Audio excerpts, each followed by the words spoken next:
ఇర్మియా గ్రంథము 31వ అధ్యాయము 3వ వచనం. ఇర్మియాకు దేవుడు బయలుపరిచినటువంటి మాట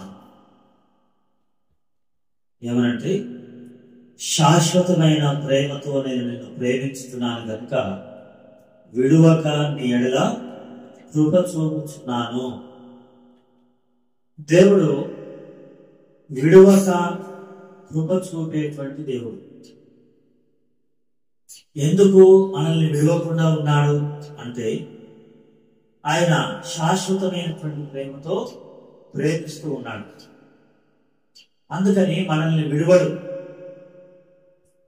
ఒకవేళ మనమైనా దేవుని విడిచిపెట్టవచ్చేమో గాని దేవుడు మనలను విడిచిపెట్టడు.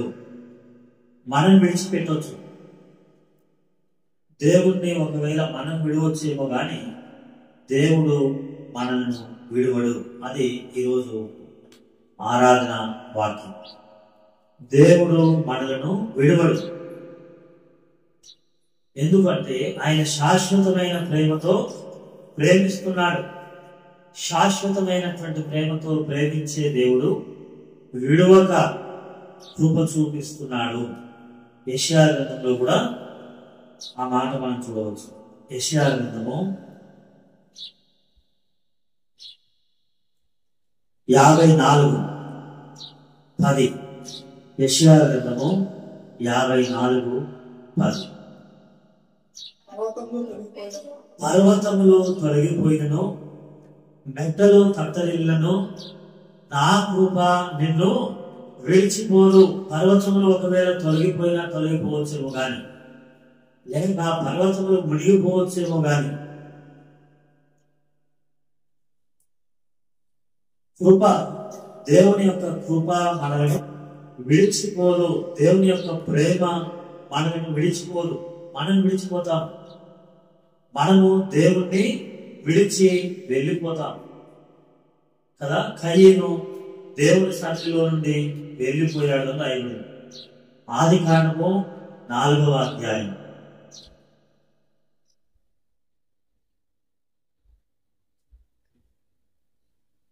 ఆదికాండము 4వ అధ్యాయము 16వ వచనం. అప్పుడు కయీను ఎక్కడి నుండి? యెహోవా సన్నిధిలో నుండి విడిచిపెట్టి వెళ్ళిపోయాడు. కానీ దేవుడు విడిచిపెట్టాడు. దేవుడు విడవడు. మనం విడుస్తామేమో గాని దేవుడు విడవడు. యోనా గ్రంథంలో కూడా 1వ అధ్యాయము 1వ వచనం 2వ వచనంలో యోనా యెహోవా సన్నిధిలో నుండి వెళ్ళిపోయాడు అని రాయబడి ఉంది. యోనా గ్రంథము 1వ అధ్యాయము 3వ వచనం. 3వ వచనము యెహోవా సన్నిధిలో నుండి వెళ్ళిపోతున్నాడు. అయితే యెహోవా సన్నిధిలో నుండి తార్షీషు పట్టణమునకు పారిపోవాలని యోనా యొప్పేకు పోయి కదా, సన్నిధిని యెహోవా సన్నిధిని విడిచిపెట్టిపోతున్నాడు. కానీ దేవుడు యోనాను విడిచిపెట్టాడా? విడవలేదు కదా. తుఫాన్ వచ్చినా, మరణ అపాయం వచ్చినా, ఓడ మునిగిపోయే పరిస్థితి వచ్చినా, ఒకవేళ సముద్రంలో పడినా దేవుడు యోనాను విడవలేదు. దేవుడు విడవని దేవుడు ఆయన. ఎందుకంటే వాగ్దానం చేశాడు. దేవుడు వాగ్దానం చేశాడు కాబట్టి విడిచిపెట్టాడు. దేవుడిని విడిచి వెళ్ళిపోతారు. దేవుడిని విడిచి వెళ్ళిపోవచ్చేమో గాని దేవుడు మనల్ని విడిచి ఉండడు. మనల్ని గమనిస్తూనే ఉంటాడు. మనల్ని చూస్తూనే ఉంటాడు. లేక మనతో మాట్లాడుతూనే ఉంటాడు. మనల్ని పిలుస్తూనే ఉంటాడు. మనల్ని దగ్గరికి ఆహ్వానిస్తాడు. అంతేకాదు మనల్ని చేర్చుకుంటాడు. మనల్ని శుద్ధి చేస్తాడు. మనల్ని బాగు చేస్తాడు. మనకు నెమ్మదినిస్తాడు. దేవుడు విడువని దేవుడు.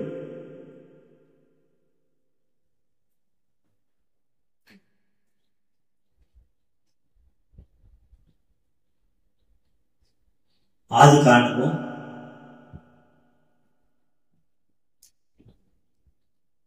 28వ అధ్యాయం.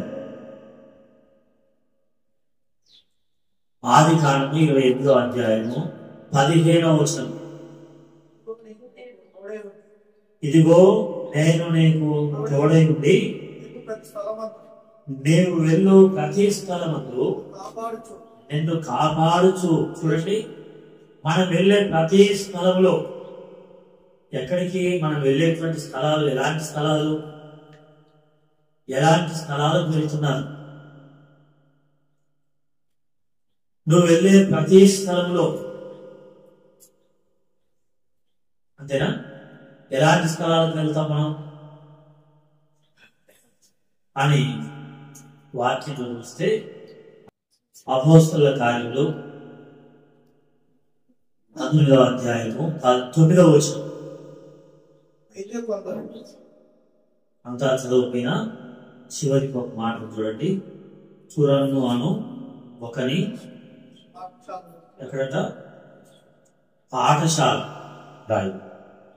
ఇక్కడ పాఠశాల అంటే మనం చదువుకోవడానికి పాఠశాలకు వెళ్తామని. మనం ఒకవేళ పాఠశాలకు వెళ్ళినా, ఇదే అపోస్తలుల కార్యములు 19వ అధ్యాయం 31.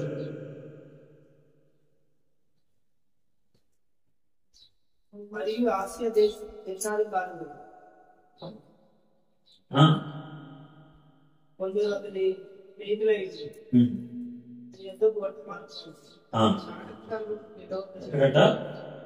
నాటకశాల అని రాసింది. పాఠశాల తర్వాత నాటకశాల, అంతేనా? ఇలా ఎన్నో రకాలైనటువంటి శాలలు ఉన్నాయి. తర్వాత సామెతల గ్రంథము 7వ అధ్యాయము 27వ వచనం. సామెతలు 7:27.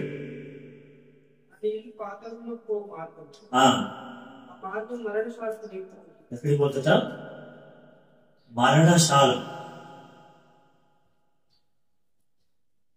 ఇలా బైబిల్ గ్రంథంలో రకరకాలైనటువంటి శాలలు ఉన్నాయి కదా. ఇప్పుడు మనం పాఠశాల అంటాం, కళాశాల అంటాం, వైద్యశాల అంటాం.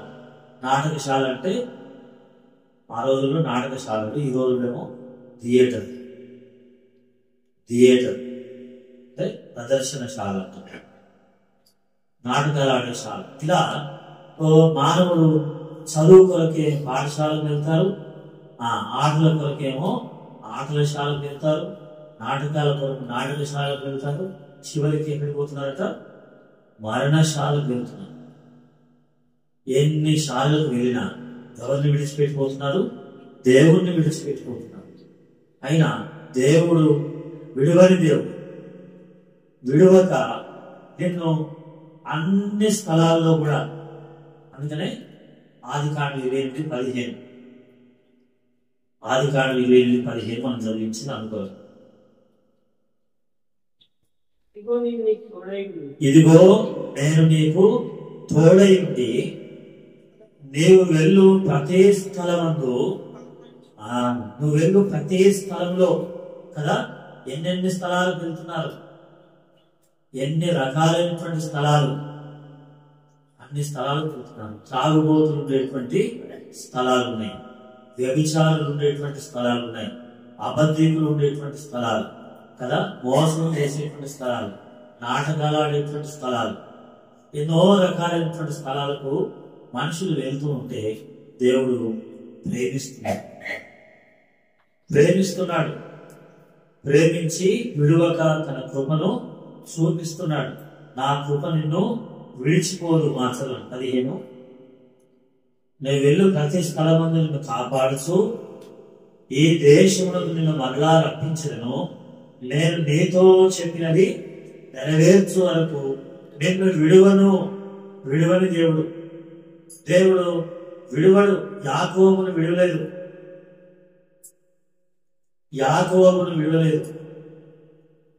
యోనాను విడువలేదు, దావీదుని విడువలేదు. దావీదు ఎన్నో స్థలాలకు వెళ్ళాడు. అన్ని స్థలాల్లో 27వ కీర్తన 10వ వచనం.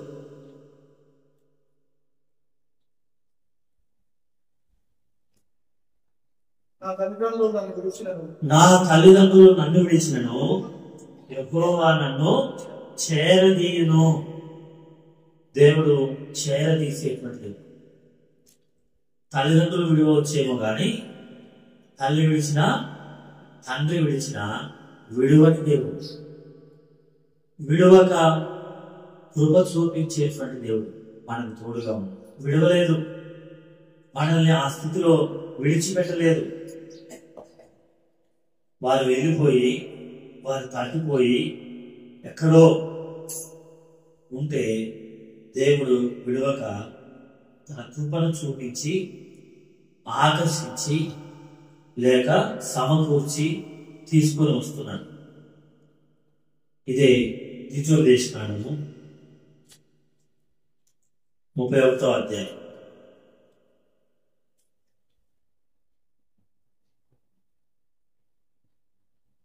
ద్వితీయోపదేశకాండము 31వ అధ్యాయము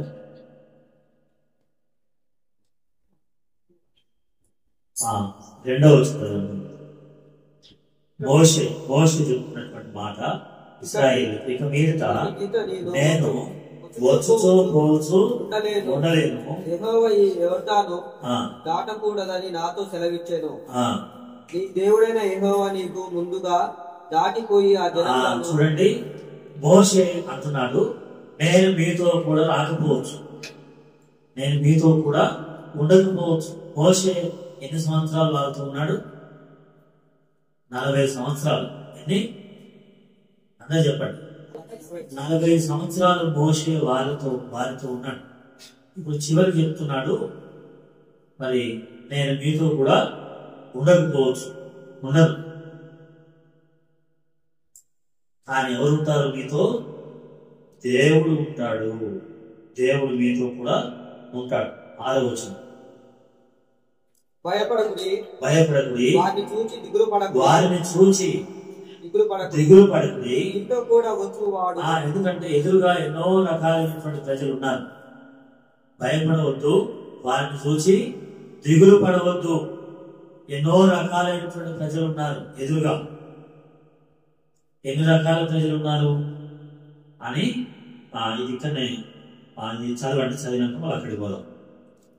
నీ దేవుడైన యెహోవాయే, ఆయన నిన్ను విడువడు, నిన్ను ఎడబాయడు, నిన్ను విడువడు.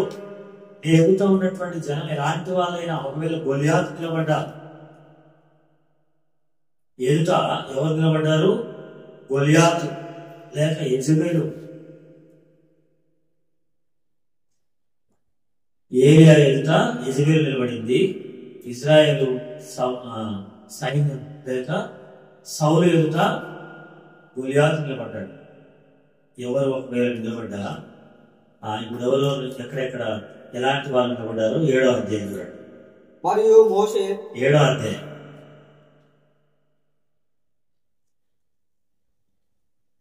7వ అధ్యాయము మొదటి వచనము.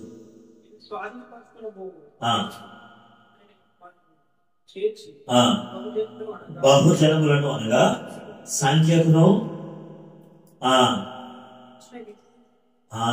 బలమునకు నిన్ను మించిన హిత్తీయులు, తర్వాత గిర్గాషీయులు, ముందు హిత్తీయులు వాళ్ళ అర్థాలు చెప్తున్నారు.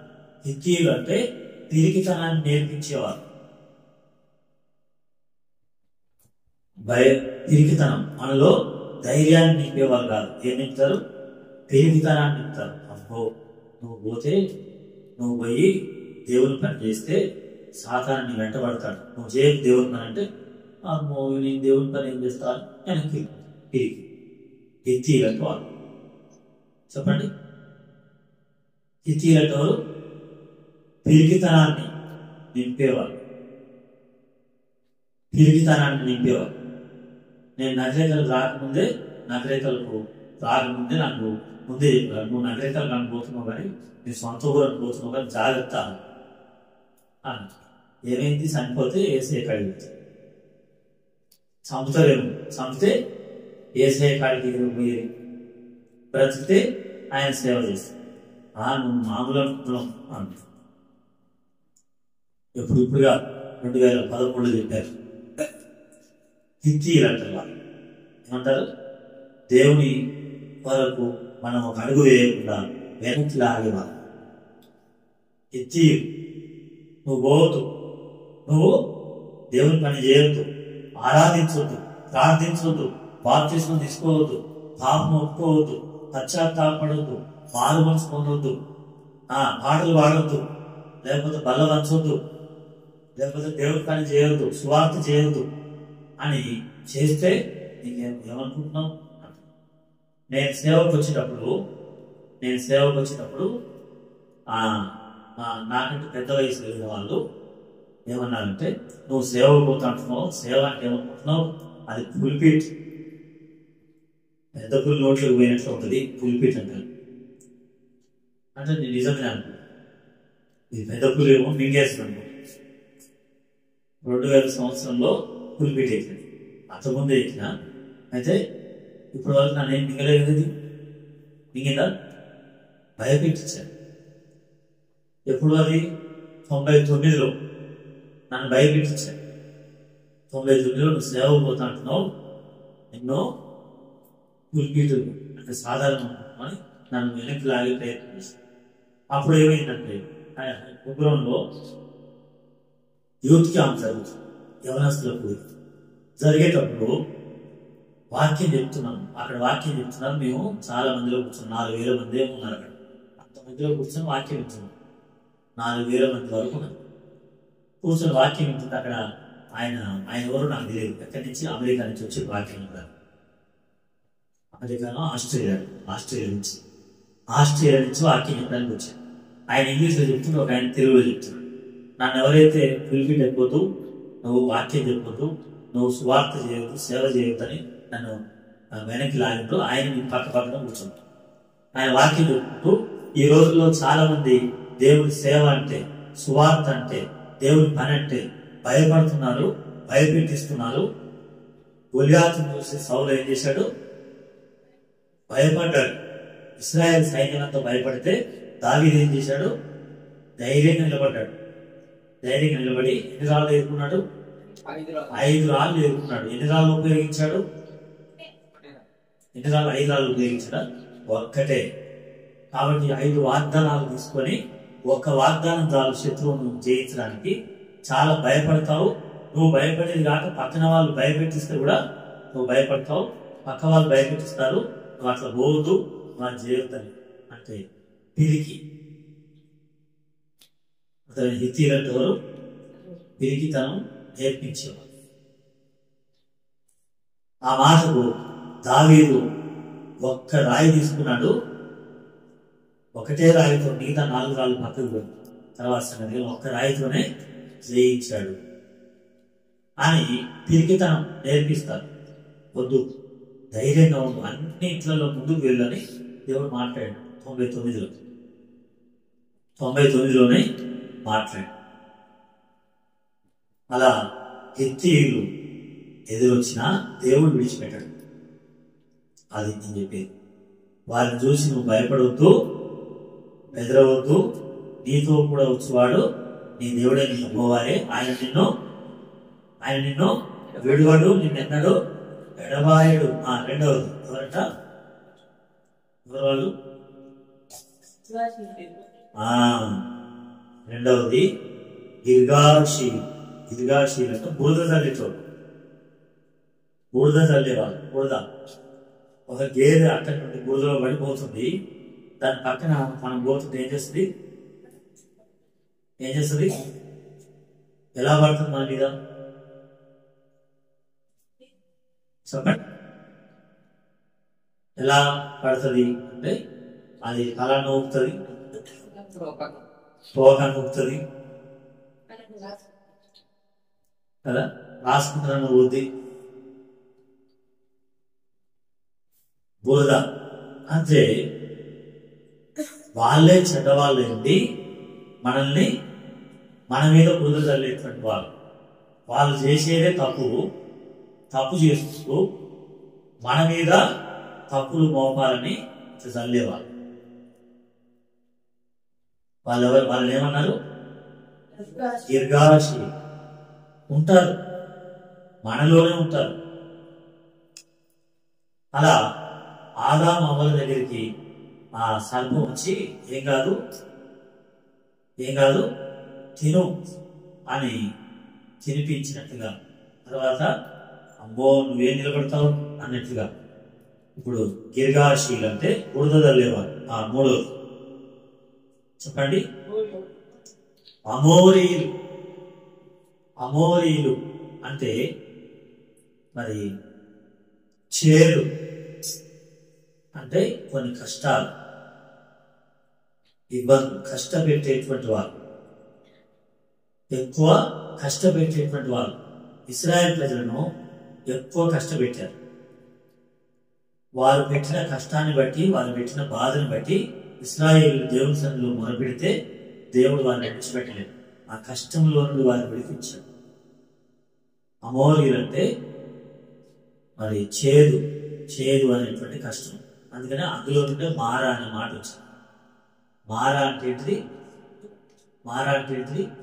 చేదు కదా. మారా అంటే చేదు అని పిలువబడుతుంది.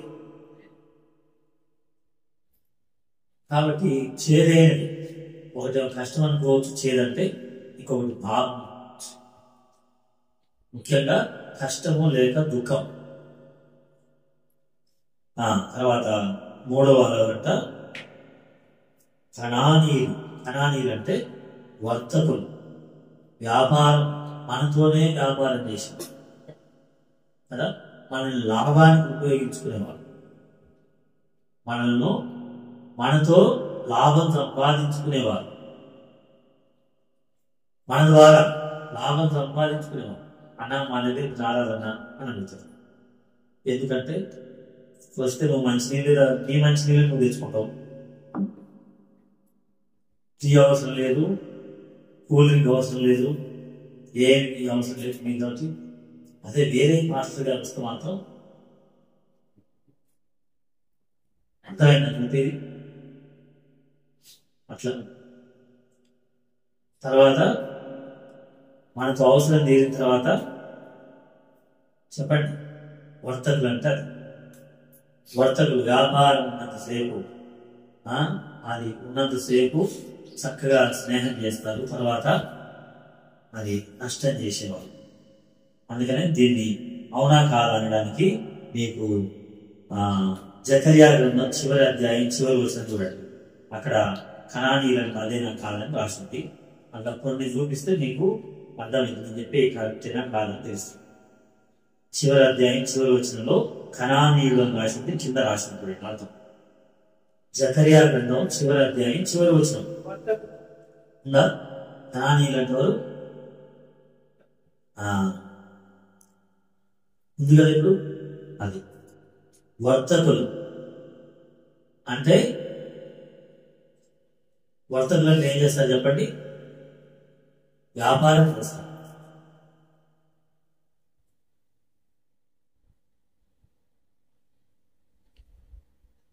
ఏదో ఒక లాభమును కోరేటువంటి, ఇలా లోకంలో చాలా చాలా ఉన్నాయి. అలాంటి వాళ్ళు ఎంతమంది ఉన్నారంటే భూమి మీద. ఒకటి పిరికితనం, మనలో ధైర్యాన్ని పోగొట్టి పిరికితనాన్ని నింపేవారు. అయిపోయింది పని అన్నట్టు. రెండవది బురద తల్లే వాళ్ళు పూసుకుంది కాక మన మీద మనం పూసేవాళ్ళు.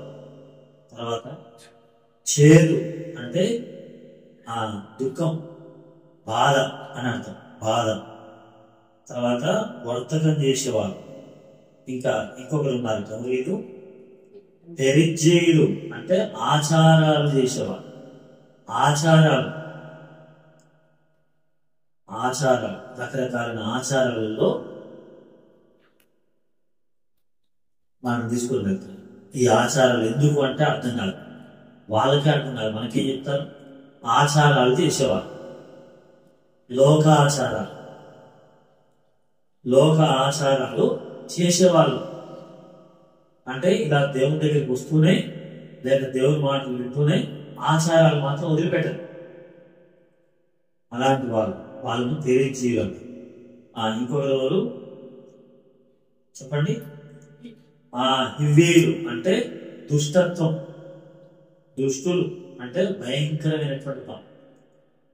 బైబిల్లో దుర్మార్గులు దుష్టులు అని రాయండి. దుర్మార్గులు అంటేనేమో కొంచెం తప్పు మార్గంలో పోయేవాళ్ళు, దుష్టులు అంటేనేమో తప్పు మార్గంలో పోయేది కాక ఎదురు తిరిగేవాళ్ళు. నువ్వు అలా ఎందుకు వెళ్తున్నావంటే ఎదురు తిరిగి నా ఇష్టం నేను అట్లనే చేస్తాను, అవసరమైతే ఇంకెక్కువ చేస్తాను అనేవాడు. అయ్యా నువ్వు 70 స్పీడ్లో పోతుంటే అవసరమైతే నేను 120 స్పీడ్ పోతాను. ఉదాహరణ, అయ్యా నువ్వు అబద్ధం ఆడుతుంటే ఏమంటాడు, ఇంకెక్కువ అబద్ధం అవుతుంది. నువ్వు అట్లా నిర్లక్ష్యం చేయొద్దంటే నువ్వు అన్నావు కదా, దొంగతనం చేయదంట వాళ్ళను ఆయన ఎక్కువ చేస్తుంది.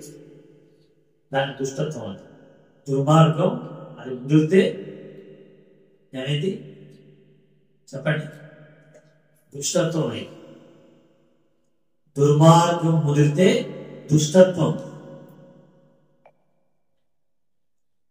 ఇది ఎవరంటే వీళ్ళు హివ్వీయులు అంటే దుష్టత్వం ఎక్కువ చేసేవారు, కావాలని ఎక్కువ చేసేవారు అని కొంచెం తగ్గించుకుందాం అనేది లేకుండా ఇంకెక్కువ దుర్మార్గం పనులు చేసేవాళ్ళని హివ్వీయులు.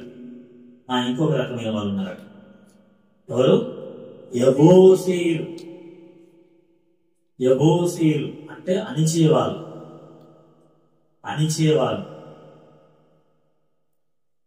ఏం చేస్తారు, ఎదగనివ్వరు. వృద్ధిలోనికి రానివ్వరు. అంటే ఇతరులు వృద్ధిలోనికి వస్తుంటే ఓర్వలేనటువంటి వారు. ఇతరులను ఎట్లా చేసి అణగొట్టాలి, ఇతరులను అణిచివేయాలి, ఇతరులను తొక్కివేయాలి, ఇతరులను కిందికి దించాలి. నేను పైకి రాకుండా పర్లేదు కానీ ఆయన మాత్రం తొక్కాలి అని విషయం. ఇదంట అర్థం యెబూసీ అంటే. 7 రకాలైనటువంటి ప్రజలు వాళ్ళు. ఇలాంటి వాళ్ళు నీకు ఎదురొచ్చినా నువ్వేమీ భయపడవద్దు, నిన్ను దేవుడు విడవక. ఎందుకంటే నీ పాపం నీది, అంతేకాకుండా ఇతరులు కూడా నిన్ను దేవుని దగ్గరికి రాకుండా, దేవునిలో బలపడకుండా, దేవునికి నమ్మకంగా జీవించకుండా ఎన్నో ఆటంకాలు తీసుకొచ్చేటువంటి వాళ్ళు ఎంతమంది నీకు ఎదురుగా వచ్చినా దేవుడు నిన్ను విడిచిపెట్టాడు. ఒకవేళ అందరు ఏం కావచ్చు, నిన్ను విడిచిపెట్టి వెళ్ళిపోవచ్చేమో కానీ దేవుడు విడిచిపెట్టాడు. నా తండ్రి నన్ను విడిచిపెట్టినా, నా తల్లి నన్ను విడిచిపెట్టినా యెహోవా నన్ను. ఎక్కడ చదివినాము కేటారా?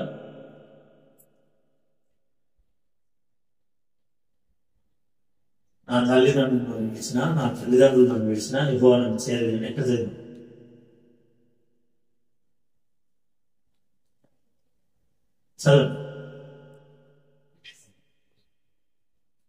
చదవండి, అదే చెప్పిన వాళ్ళు చదవండి.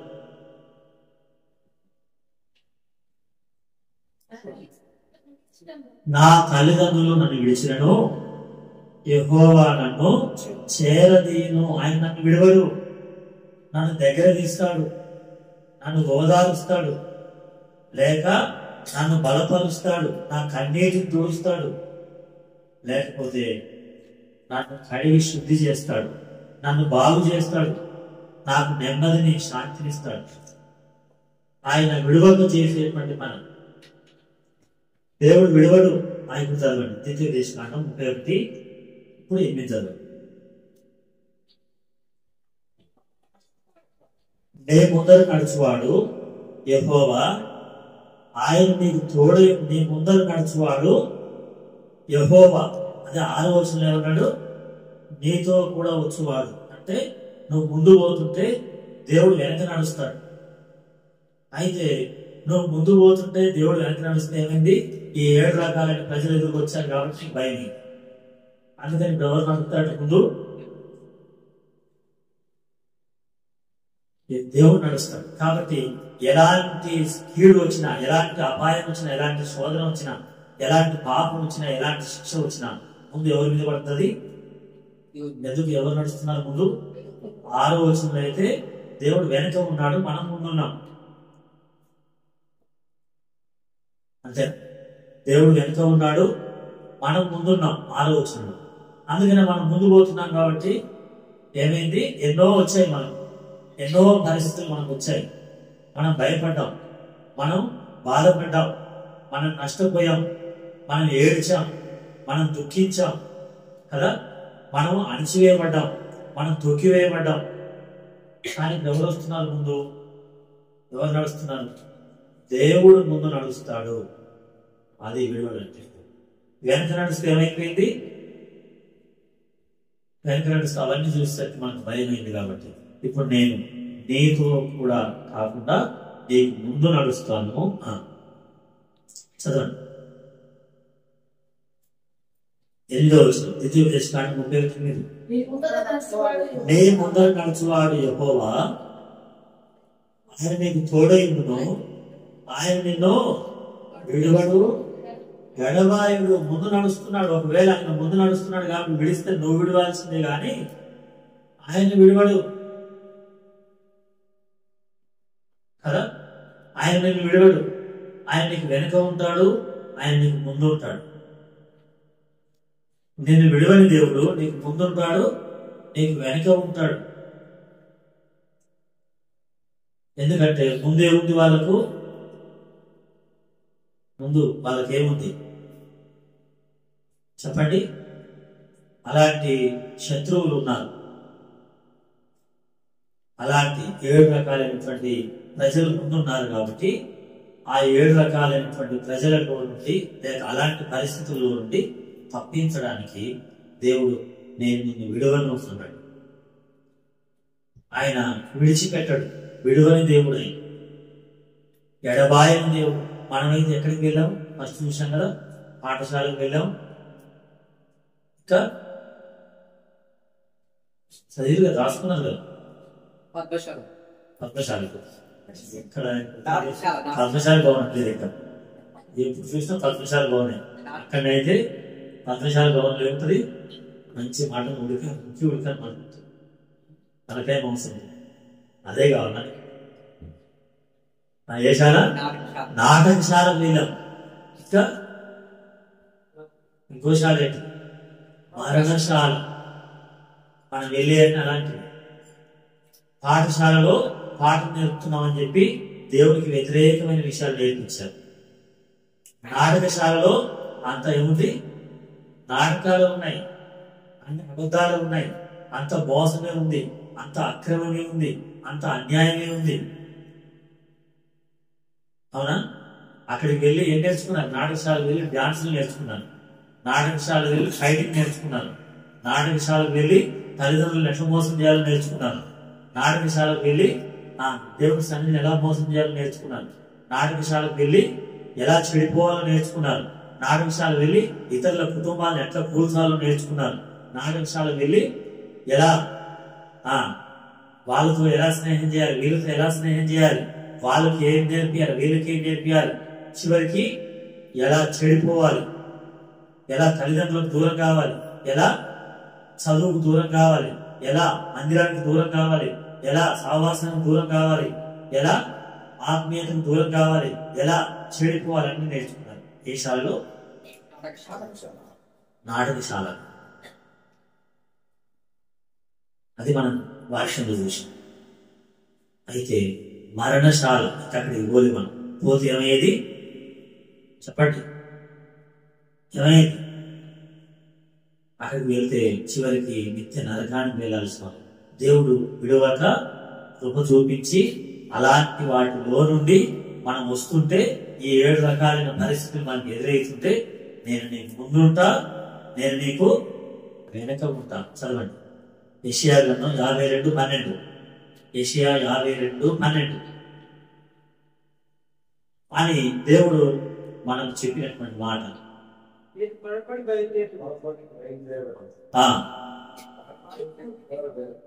పారిపోవు రీతిగా వెళ్ళరు, యెహోవా మీ ముందర నడుచును, ఇశ్రాయేలు దేవుడు మీ వెనుక కావలి కాయను. ముందు నడుస్తాడు, వెనుక కావలి ఉంచుతాడు. ముందు వెనుక ఆయనే ఉంటాడు. మన ముందు ఆయనే, మన వెనుక ఆయనే. ఎందుకంటే మన ముందేమో అలాంటి వాళ్ళు ఉన్నారు, మన వెనుకనేమో పాత జీవితం ఉంది. మన వెనక ఏముంది? మన ముందేమో ఇలాంటి 7 రకాలైన ప్రజలు ఉన్నారు, మన వెనుకనే మన పాత జీవితం ఉంది. ఏం చేస్తుంది పాత జీవితం? అని ఏం చేస్తుంది? పాత జీవితం ఏం చేస్తుంది? వెనక్కి లాగుతుంది. వెనక్కి ఏం కాదు, ఒకప్పుడు చేయలేదా? ఏం కాదు, ఒకప్పుడు చేయలేదా? మళ్ళీ చేయవచ్చు కదా, ఏం కాదు అని వెనక్కి లాగుతుంది. ఒక ఆయన గోంగూర అనుకొని మంచి ఆవు పేడను గేదె పేడను రోజుంత వేరుతో తీసుకొని నాటుతా ఉన్నాడు. ఏమనుకొని గోంగూర పచ్చడి అట్లే ఉంది, ఇది కూడా అట్లే ఉందని రోజుంత నాటుతాడు. తెలిసింది ఒకరోజు ఎవరో చెప్పారు, మీలాంటి వాళ్ళు వెళ్ళి, అరే నాయన అది గోంగూర కాదు, అయ్యో బాబు అది గోంగూర కాదు, ఏంటది? చీ ఈ రోజులు ఆవు ఈ పేడ నన్ను తినదు, గేదె పేడ చే గోంగూర అని అంటే బయటకు వచ్చి రామశివాడు రావట్లేదు. చీ చండాలం నా బ్రతుకు, ఇంత భయంకరమైన చండాలం అనాలి అని ఎంత గట్టిన రావట్లేదు. సరే ఈ రోజు నుంచి ఏం చేయాలిగా చెప్పండి? ఈ రోజు నుంచి అయినా వద్దు, గోంగూర తినకపోయినా పర్లేదు కానీ పేడ జోలికి మాత్రం వెళ్ళొద్దు అనుకున్నాక 1 రోజు అయింది, 2 రోజులు అయింది, 3 రోజులు అయింది, మళ్ళీ అనిపించింది కదా, అరే అన్ని రోజులు తింటే ఏం కాదు, కుదించుకునేదా ఏమైనా అన్ని రోజులు తింటే ఏం కాలేదు కదా అని ఏదో ఒక దురాలోచన లోపల వచ్చి మళ్ళీ వెనక్కి మళ్ళీ ఇప్పుడు చెప్తారా? మళ్ళీ ఇంతకుముందు చెప్పిన ఏం చెప్తారా? చెప్తే ఏమన్నాడు? ఒకవేళ వచ్చి అయ్యా అది గోంగూర కాదయ్యా అని చెప్తే ఏమంటాడు? ఇంతకుముందు అంటే నాకు తెలియదు కానీ ఇప్పుడు అందుకని వెనుక ఉండాలి దేవుడు. అర్థమైందా? వెనుక ఎందుకు ఉండాలి దేవుడు? అర్థమైందా? దేవుడు ముందు ఉండాలి కదా, మరి వెనక కూడా ఎందుకు ఉండాలి అంటే మళ్ళీ మన పాత జీవితానికి వెళ్ళిపోతున్నాం, రోత జీవితానికి వెళ్ళిపోతున్నాం. మన యొక్క పాత రోత జీవితానికి వెళ్ళిపోయి మళ్ళీ 2 శిక్ష తెచ్చుకుంటామేమని దేవుడు వెనుక కూడా ఉండాలి, మన ముందు ఉండాలి. అంతేనా? అదే మాటను ఇక్కడ ఇప్పుడు నీకు దగ్గర రాసిన ఆ మాటను 58వ అధ్యాయం 8వ వచనం 58:8 ఎక్కడ చదువుతున్నావు? యెషయా చదువు. నీ ఆహారము ఈ రక్త సంబంధి పట్టింపకుండా ఉంటాయో, చేర్చుకుంటాయో,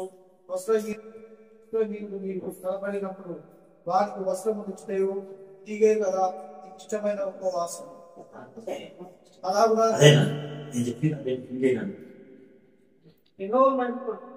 ఏది చదివేది చివరికి అసలు చదువుకుంటే ఏదో చదువుతుంది. నీ గురించి నీ ముందర నడుచును, యెహోవా మహిమ నీ సైన్యపు వెనుకటి భాగమును కాంగని గాయను.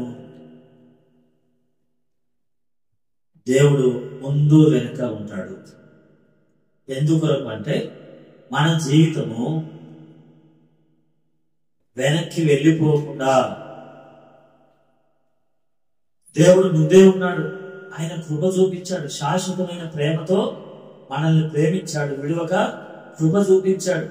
ఆయన విడువడు, మనం చేయి పట్టుకొని మనల్ని విడువక ఎడబాయక కునుకక కాపాడు దేవుడు. యెహోషువ గ్రంథం 1:6. యెహోషువ గ్రంథము 1వ అధ్యాయము 6వ వచనము.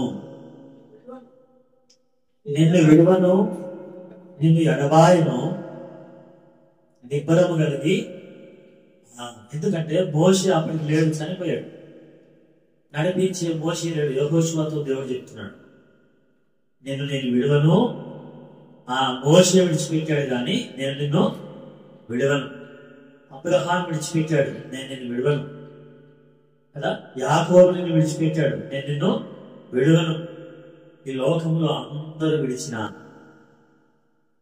కదా, అందరూ విడిచిన కదా. ఒక పాట పాడుతున్నారు, అందరూ నన్ను విడిచిన నీవు నన్ను విడువనంటివి అని ఒక పాట చూడండి. నా తల్లియు నీవే, నా తండ్రియు నీవే అనే పాట వింటారు. పాడండి. నా తల్లియు నీవే, నా తండ్రియు నీవే, నా తల్లియు నీవే, నా తండ్రియు, నా తల్లి తండ్రి నీవే యేసయ్యా, నా తల్లి తండ్రి నీవే యేసయ్యా, అందరూ నన్ను విడిచినా నీవు నన్ను విడువనంటివి, అందరూ నన్ను విడిచినా నీవు నన్ను విడువనంటివి అని పాడుతున్నాను. కాబట్టి లోకంలో ఉన్నటువంటి వారందరూ విడిచిపెట్టిన ఆయన విలువడు. ఎందుకంటే ఆయన మన కొరకు రుణం పెట్టినటువంటి రక్షకుడు. ఆయన మన పాపము కొరకై, మన శాపము కొరకై, మన యొక్క అంధకార జీవితం అంతటి కొరకై మనము పొందవలసిన శిక్ష ఆయన భరించాడు. ఆయన విలువడు. ఎబిలకు రాసిన పత్రిక, ఇది మనకు సార్వత్రిక సంఘ వాగ్దానం. ఎబిలకు రాసిన పత్రిక 13వ అధ్యాయం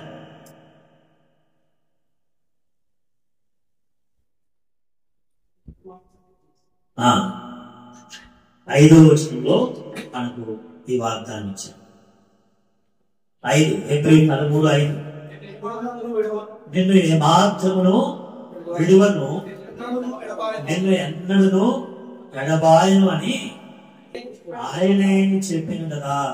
ఈ సంవత్సరం మన సార్వత్రిక వాగ్దానం.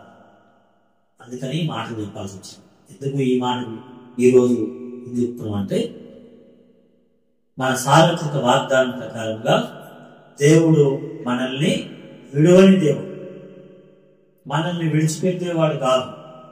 ఎందుకంటే ఆయన మన కొరకు ప్రాణం ఇచ్చాడు, మన కొరకు రక్తంగా ఇచ్చాడు, మన కొరకై ఆయన తిరిగి లేచాడు. యోహాను సువార్త 14వ అధ్యాయము 16వ వచనం. 16వ